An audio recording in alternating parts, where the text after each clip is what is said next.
Olá, tudo bem? Nesse vídeo eu quero compartilhar com vocês um laboratório que eu desenvolvi aqui, escrevi um blog post e eu achei que ficou um negócio muito divertido, redondinho e que vale a pena ser compartilhado para além de um simples texto. Um dos maiores problemas que eu acho que quem desenvolve coisas com IA generativa usando o Bedrock acaba enfrentando se você quiser fazer uma solução de, por exemplo, uma lambda que chama um modelo do Bedrock e você quer deixar essa lambda atrás de um API Gateway, você até um tempo atrás, você tinha a limitação de que você fazia a chamada para o modelo, ele tinha que processar aquilo, e se a resposta fosse, né, um conteúdo de texto pronto, fechado, como se fosse uma mensagem que alguém vai mandar no WhatsApp ou em algum aplicativo de mensagem, e todo esse caminho tinha que acontecer em menos de 29 segundos, porque quando você usa o API Gateway no modo REST, você, para esse tipo de mensagem, você tem uma limitação lá de timeout de 29 segundos. E beleza, isso até o momento não mudou, mas no final de 2025, a AWS liberou a possibilidade de você fazer streaming com a API Gateway, e aí a lógica é um pouco diferente, e aí você consegue ter respostas que levam mais do que 29 segundos para retornar ali conteúdo para o seu usuário.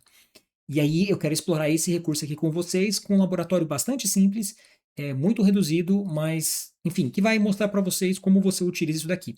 Beleza? Então a lógica agora vai ser o seguinte: em vez de eu esperar uma resposta inteira do usuário, desculpa, do modelo de LLM, eu vou receber um streaming e vou mostrando para o usuário a resposta conforme ela vai sendo gerada. Mais ou menos que nem quando você vai utilizar um modelo de IA, por exemplo, no cloud, e aí você manda uma mensagem lá no chat, e aí o chat vai te respondendo com uma mensagem que vai se formando na hora. É a mesma coisa. Então, qual que vai ser a lógica dessa arquitetura que eu vou implementar com vocês aqui nesse vídeo? Você vai ter um navegador, né, o usuário, no caso eu e você.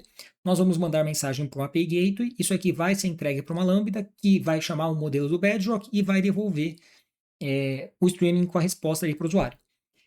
Detalhes importantes, tá? Nesse laboratório eu não vou proteger essa relação aqui, então não vou colocar nada de autenticação porque eu quero manter tudo o mais simples possível. E aí a minha ideia aqui é fazer um laboratório com vocês para demonstrar só essa possibilidade de fazer streaming para resposta e recomendo que se você quiser implementar algo parecido, que antes de mais nada você considere colocar uma trava aqui para só pessoas autorizadas fazerem a chamada, senão qualquer um com o endereço da sua API vai poder fazer chamadas para o seu modelo, tá bom? Mas isso aí é conteúdo para um outro vídeo. O meu negócio aqui é falar com vocês sobre o streaming apenas. Beleza? Então, antes da gente começar, só compartilhar aqui algumas referências. Então, aqui está o anúncio da AWS que trouxe isso aqui à tona, né, da parte de fazer o streaming em resposta tipo REST. Aqui está um repositório com laboratórios da AWS, que é onde eu me inspirei para fazer esse material aqui. E aqui um blog post que eu desenvolvi para explorar essa estrutura, e é o que eu estou mostrando aqui para vocês.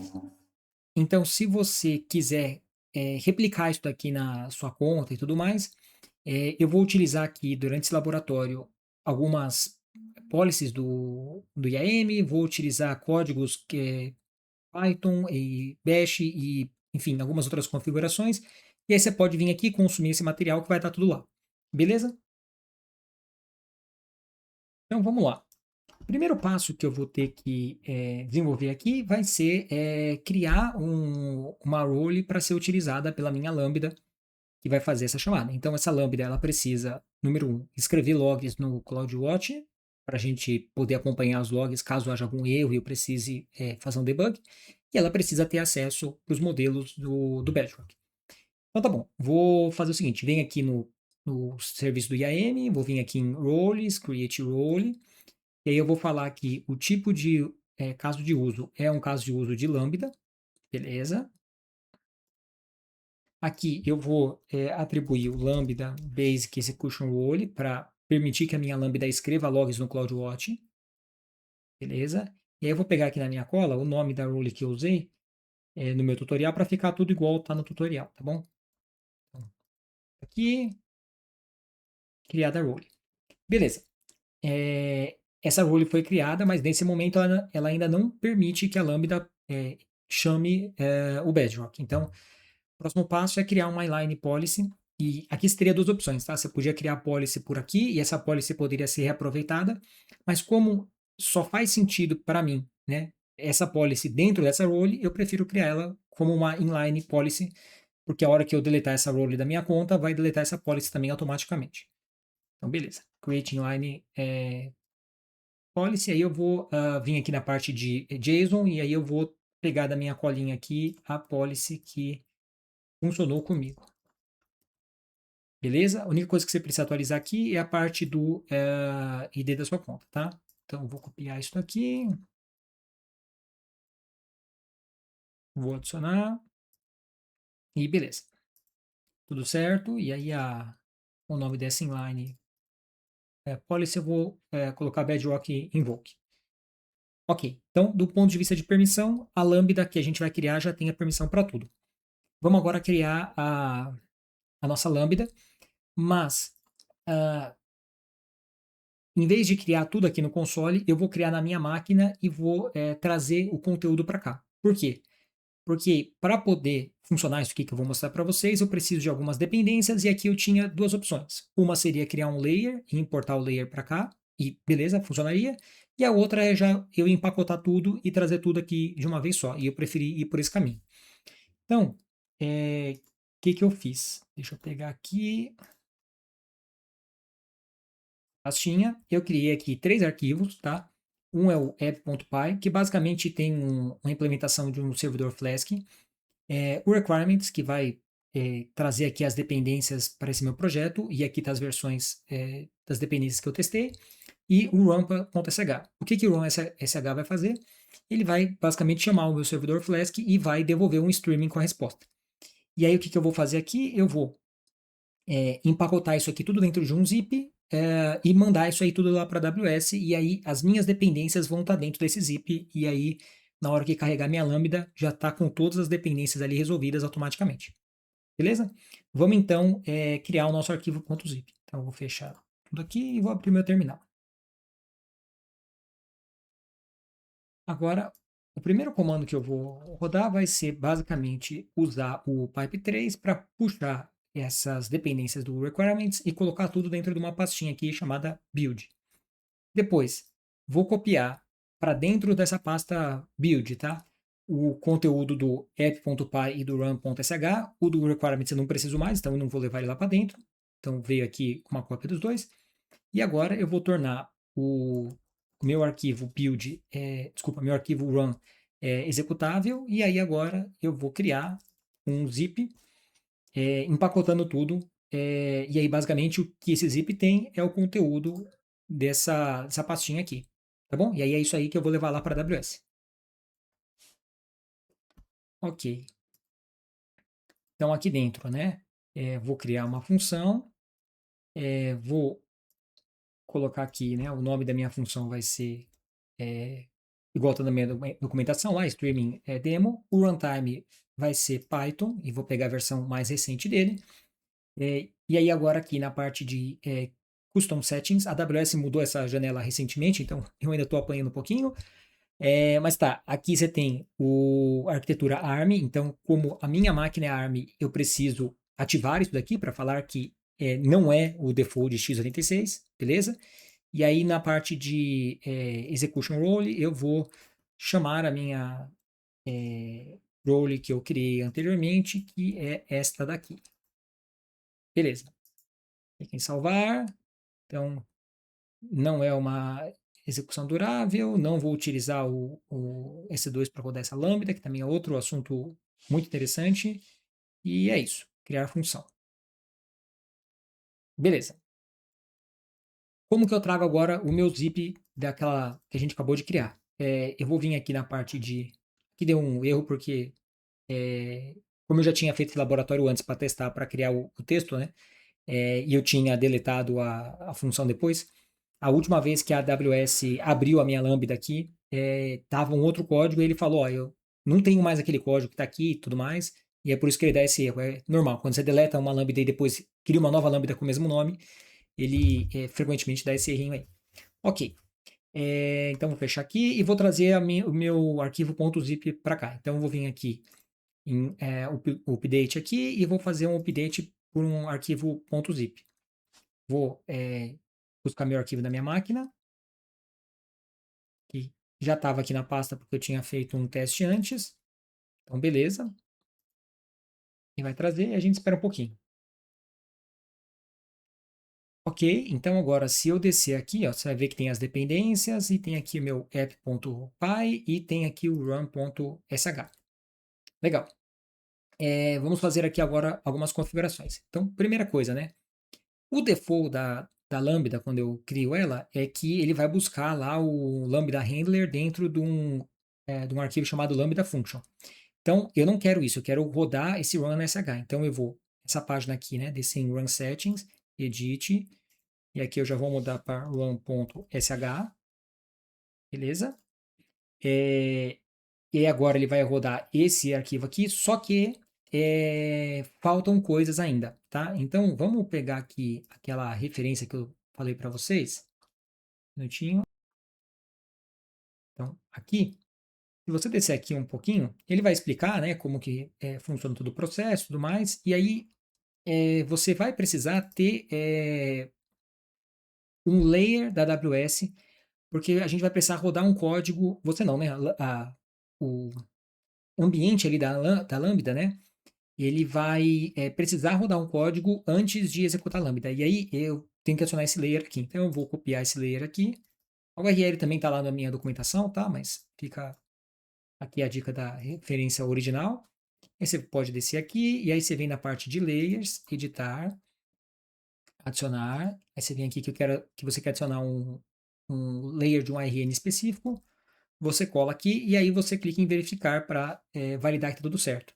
Como aqui ele está usando essa variável aqui, se eu mandar verificar ele vai dar erro. Então, só para mostrar para vocês que está tudo certo, eu vou colocar a minha região, OS East 1, e aí se eu mandar verificar, ele vai falar que está tudo certo, que ele foi gerado por uma arquitetura ARM e que é a que eu uso na minha máquina, então por isso faz sentido.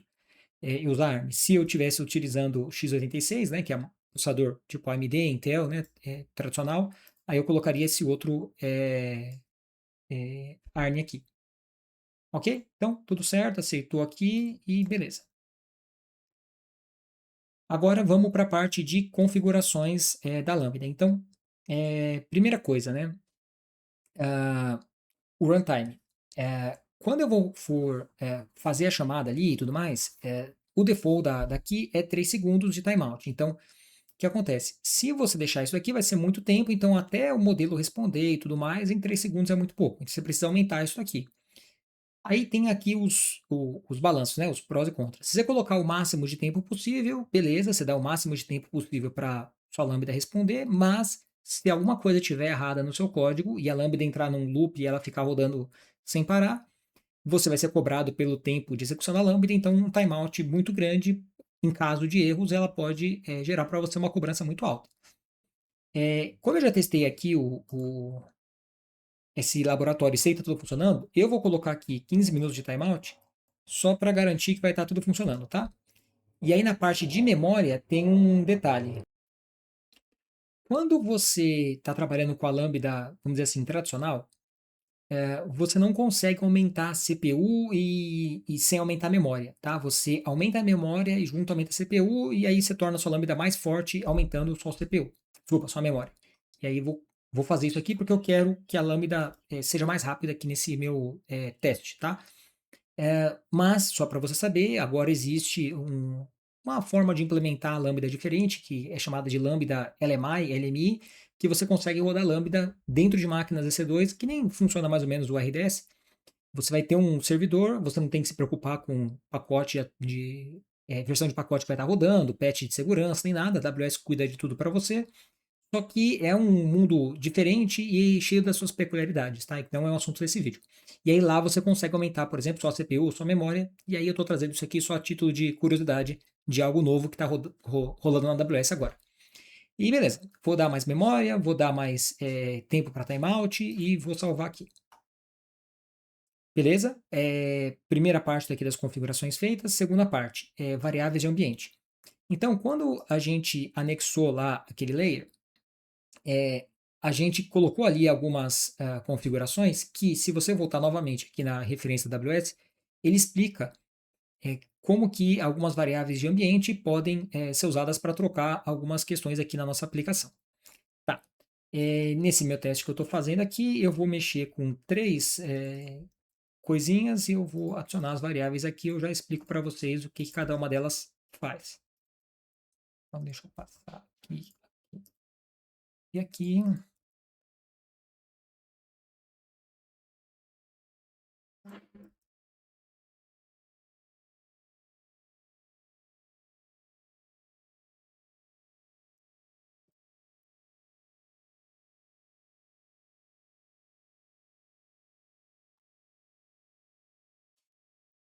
Então, a primeira variável que eu criei aqui é basicamente, né, um wrapper. O que vai acontecer? Quando a runtime for executar, antes de chamar meu código, ele vai rodar um script que vai estar dentro aqui desse path, beleza?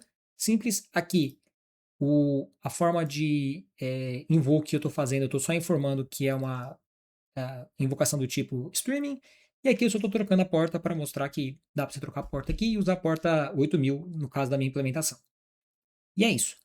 Dentro da Lambda está feito. Agora vamos lá para o API Gateway, que eu acho que agora é passos finais, né? Retas finais. Então eu entrei aqui no API Gateway e tal, venho aqui na parte de APIs para ver os APIs que estão listados e vou criar um API Gateway novo, tá? O API Gateway que eu vou criar vai ser do tipo REST API, e aí novamente vou copiar da minha colinha aqui o mesmo nome que eu usei lá para ficar igual para vocês. E aí o tipo de endpoint vai ser regional, ok? E aí a policy eu vou usar a policy de segurança recomendada pela AWS, que é a 1.3 aqui.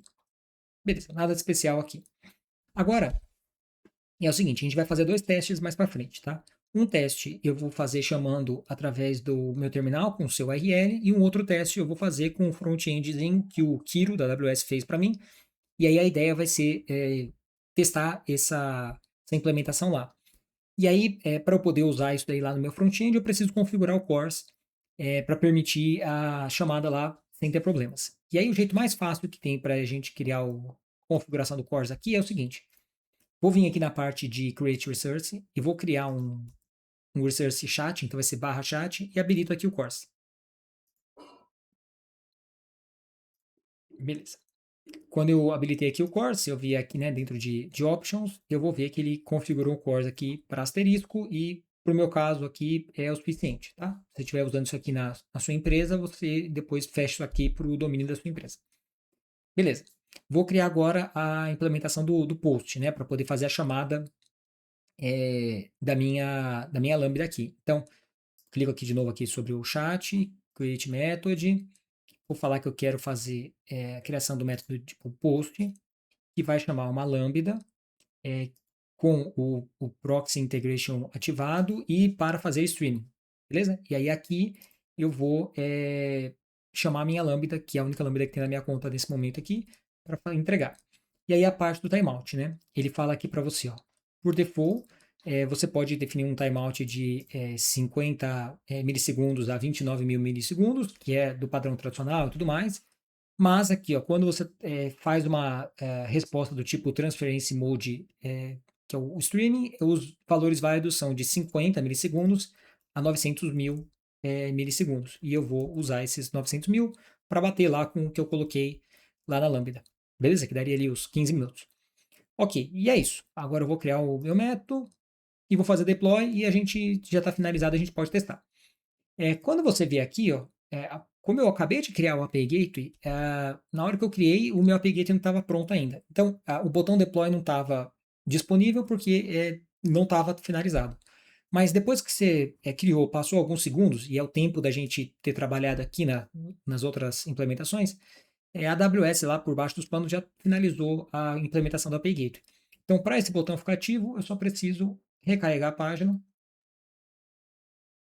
e beleza. Vou clicar em Deploy. Como eu não tenho nenhum stage ainda, vou criar um novo e vou dar o nome dele de Demo. Ok? E aí aqui dentro eu posso vir na parte do demo e venho aqui no chat e tem aqui o post. E aí eu tenho qual que é o invoke que eu vou utilizar para poder chamar isso aqui. Então, deixa eu pegar agora o script do seu URL para a gente fazer a chamada. E aí o meu script vai ser esse daqui, tá lá na minha documentação, tá? Esse script, basicamente eu vou fazer o quê? Eu vou fazer um curl para o método post, para o meu endpoint, pedindo para ele me descrever o que é computação serverless e responder isso em 2 frases apenas. Deixa eu abrir aqui o termo. Essa chamada. Ele veio aqui, devolvendo para mim. Beleza? Vamos fazer agora o teste lá no front-end. Então, no front-end, o que a gente tem aqui? Eu tenho um repositório do GitHub que eu pedi ali para o Kiro fazer o código, né? E é um site estático, então eu não preciso de servidor nem nada. E aí, basicamente, ele faz essa mesma chamada que eu fiz ali no seu URL, mas numa interface mais agradável. E aí, para ficar mais fácil e disponível acesso, você tem aqui esse link que é a implementação desse website estático no GitHub Pages, tá? Então, se você quiser clicar aqui, você vai cair nessa janela. E aí eu vou repetir a mesma chamada aqui, tá? Então, a única coisa que muda aqui é que ele está pedindo para eu colocar o API Gateway URL, né? Ou seja, ele é lá na raiz, tá? Opa, peraí, deixa eu pegar. É esse daqui, ó. Então, é sem o chat no final, tá? Vou copiar aqui, vou falar aqui, e aí eu vou pegar lá da minha pergunta mesma coisa que eu tinha mandado para ele e colocar aqui. E aí você vai ver que ele vai fazer a resposta na forma de um streaming para o usuário. E aí aqui a resposta foi relativamente rápida, porque a minha pergunta é simples, porque o modelo que eu estou usando não é um dos modelos maiores, mas se você estiver usando um modelo grande, a resposta normalmente tende a demorar mais. Beleza. Agora, antes de encerrar, problemas que podem acontecer, tá? Na implementação que eu fiz, eu passei algumas dificuldades no começo, porque o que acontece? Do jeito como foi feito aqui a estrutura do meu projeto, essa chamada que eu estou fazendo ali para minha Lambda para ir para o Bedrock, a Lambda roda na Virginia, mas nessa chamada que ela faz ali para o Bedrock ele está podendo pegar essa minha requisição e jogar para outras regiões da AWS, tá? Então, se você estiver recebendo um erro na hora que você faz a chamada do tipo internal server error na resposta do seu URL, pode ser que seja isso, tá? Que tenha alguma limitação na sua conta que não deixa você ir para outras regiões. No meu caso, tinha uma SCP, porque é um laboratório que eu fiz aqui para testar. Eu fiz isso dentro de um pequeno estrutura de contas que eu tenho de um treinamento que eu tenho que depois eu deixo o link na descrição, né, para quem quiser ver, que é um treinamento na plataforma da Udemy. E aí lá eu tinha feito a implementação de uma organization e aí por conta da SCP eu tive esse tipo de problema lá. E aí você precisa ou colocar uma condição para liberar para esse tipo de chamada ou remover essa SCP. Beleza? Então, essa é a primeira coisa para compartilhar de problemas. E o segundo problema que você tem, que é um problema de esquecimento, se você não se lembrar, de apagar aqui o seu API Gateway. Isso aqui é uma coisa que a gente fez aqui rapidinha, pequenininha para esse vídeo, mas isso aqui é um negócio meio perigoso de você deixar aberto, porque qualquer um que descubra esse invoke URL aqui seu, poderia sair fazendo chamadas para o seu modelo de IA, e aí você que vai pagar os tokens do uso da pessoa ali nesse endpoint.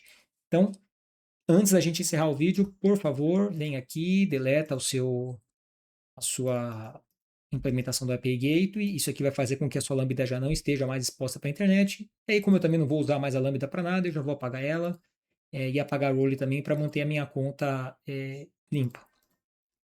Então, é isso. Eu espero que você tenha gostado desse vídeo, que você tenha aprendido alguma coisa nova e te vejo aí num próximo vídeo de alguma nova implementação.